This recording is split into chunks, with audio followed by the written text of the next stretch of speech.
Ladies and gentlemen, this is the most hilarious thing you will hear all day. Over 100 Republicans to form third party unless GOP breaks from Trump.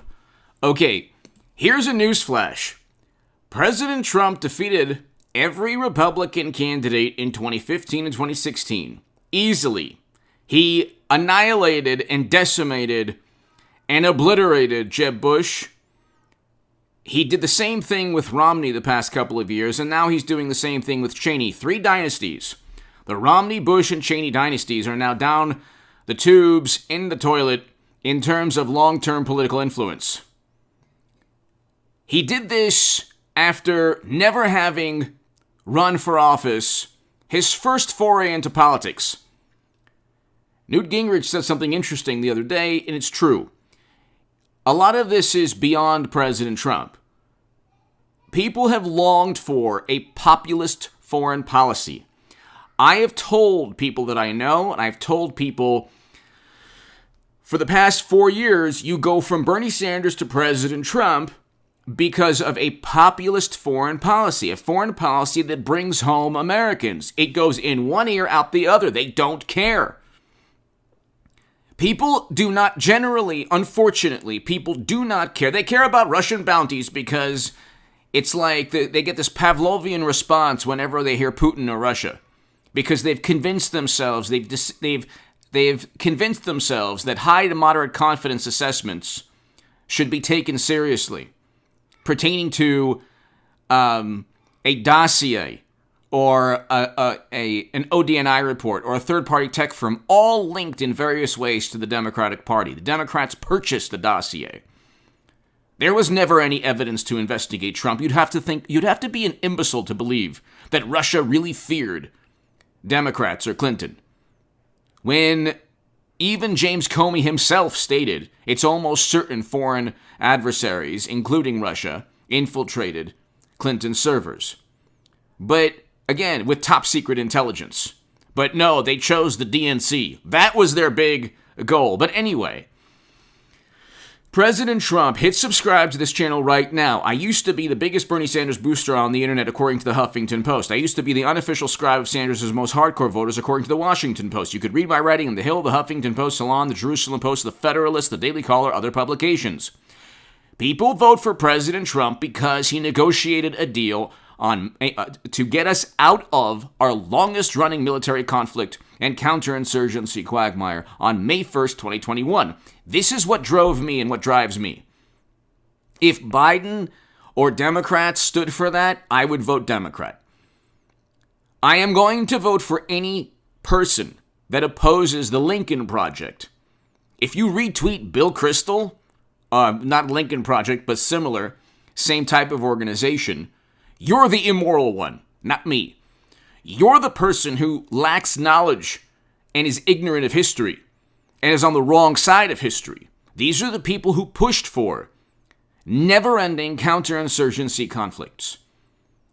President Trump practically single-handedly got us out of, or paved the way to get us out of, these perpetual quagmires.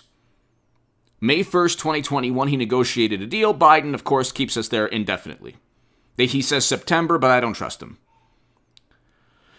This is why you do not vote for Cheney. Now, if 100 Republicans or any Romney or any traditional Republican, Cheney voted alongside Trump over 90% of the time.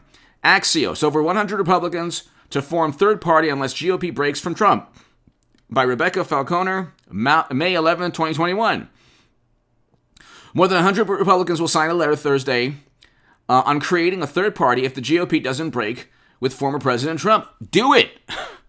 Go ahead and do it. You've already had a de facto third party siding with Democrats on every absurd tinfoil hat theory that Trump worked with Russia and he pressured Zelensky and, oh my God, Biden shouldn't have been investigated, even though the federal government is literally investigating his son right now.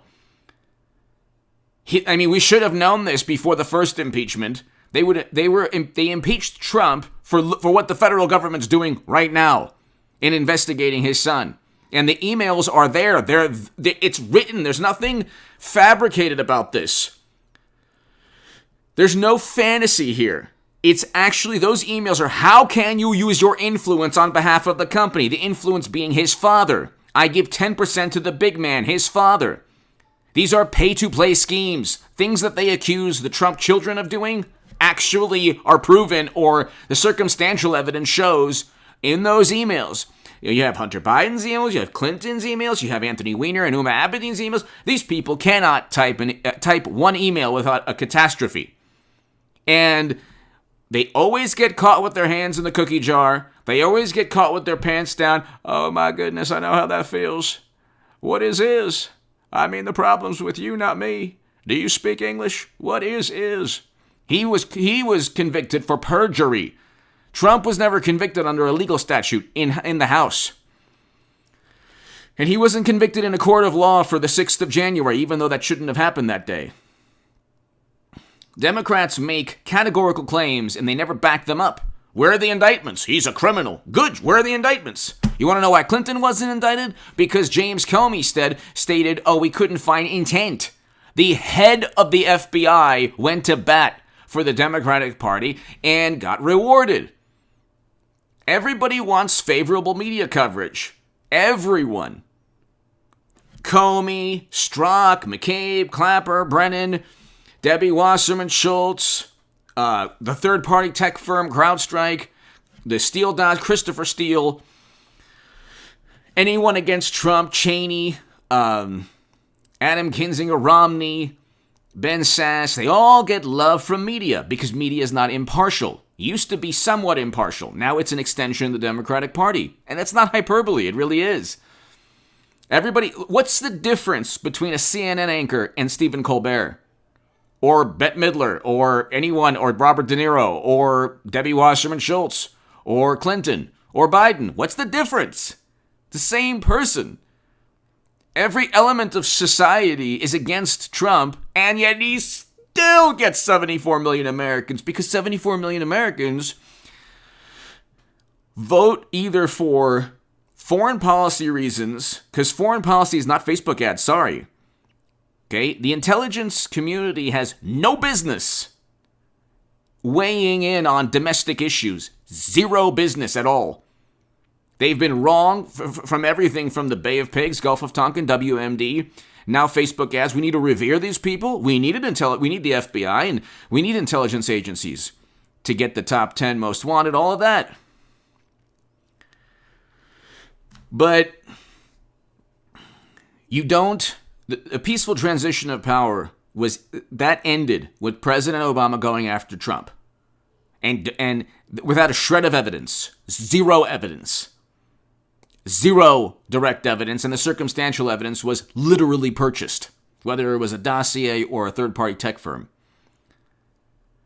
But you hear why, as per Axios, Trump's grip on GOP has gotten stronger since, the Republican Party allegiance to Trump. It's not allegiance to Trump, and it has nothing to do with the fact that he doesn't trust the results. He has policies from tax cuts. This is what conservatives like, and I'll tell you what progressives who voted for Trump or whatever, Bernie Sanders supporters, 10 to 15% voted for President Trump. He upends the entire system. The system was a corrupt system. One coin, two sides, very corrupt. Kerry, Biden, Clinton voted for the same counterinsurgency conflicts that Cheney's father and Bush and Rumsfeld got us into. Same coin. Trump is completely different. I had a person yell at me once, "I'd vote for Romney." That's why I'm voting for Trump, because you would vote for Romney. How ignorant do you have to be? My God. If you are a human being who is against never-ending counterinsurgency wars and you're voting for Biden, you're voting for the person that got us into these, and you voted for Clinton, and you're okay with Bush, and you think Bush is better than Trump because Trump is mean, but he's the one who is getting us out of the Middle East and these endless conflicts, or he's the one that paved the way single-handedly, ending arms deals. You're completely ignorant if you're that type of individual. You know nothing about history. And instead of simply understanding why a person votes for Trump, You have the apoplectic, indignant, morally inferior yet morally superior in their own minds, liberal Democrats who cannot stand an individual disagreeing with them. It is part of who they are. And the difference between a liberal Democrat today and Bush is marginal. There is no difference. So don't claim to oppose the Bush administration and vote Biden and Clinton. Don't claim to oppose the traditional Republicans who ran on a marriage amendment and then say, oh, I agree with 100 Republicans forming a third party. Go do it. I'm not a Republican. What do I care? Go. You want to have a third party? It only makes Trump. First of all, the third party will amount to nothing. Secondly, the Republican Party, if it doesn't completely capitulate to Trump, it will eventually capitulate, and it'll become a populist political party that will appeal not only to the left, because the thing is, the left gets cheated all the time. And they say, well, at least Democrats are better. See, Trump never allowed himself to get cheated and even said, look, I'll start a third party. And then he said no. And now they're trying to start a third party. It's only a matter of time. If you want, Biden will go 8 years, which is, if let's put it this way. Biden goes 8 years, Trump will probably run again 7 years from now, or 8 years from now. It hasn't been a full year. So it's only the beginning of the first year. Or whatever, a person like President Trump, who is a populist in terms of foreign policy, a populist in terms of foreign policy. God, how difficult is that to understand? And also, if your rebuttal is, well, he's so detrimental to the country, so what if he wants to bring home Americans? No, that is the most important issue. That is the greatest moral conundrum and dilemma we face as a society, is endless wars. And if you don't think that's the case, you're wrong. Give me your thoughts below. Hit subscribe right now. Thank you. And definitely hit subscribe to H.A. Goodman.